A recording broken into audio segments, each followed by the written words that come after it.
អន់ចិត្តអត់បង ខ្ញុំអត់ចិត្តទេព្រោះ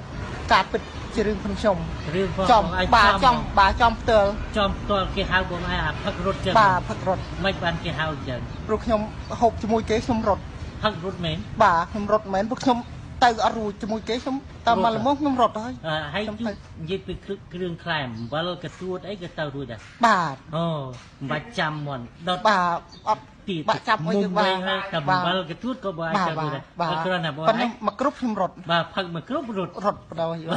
ដល់គេឲ្យខ្ញុំនៅតតាំងជាមួយគេខ្ញុំអត់ហ៊ាន ទូអត់រួច បាទទៅអត់រួច ហើយអត់អន់ចិត្តដែលខ្ញុំទៅសេបត់នោះទេអត់អន់ចិត្តទេ ខ្ញុំអត់អន់ចិត្តទេព្រោះចំរឿងពិតទំនងបាទចំផ្ទាល់បដ ாய் មកពិតផ្ទាល់ទំន បង ង ឯងទៅសើទេទៅ បា សើ ទបាទខ្ញុំទៅ នឹក សើ ឃើញទៅសេបត់នឹងទៅសើអត់ទេ បាទសរសើរបត់នេះព្រោះ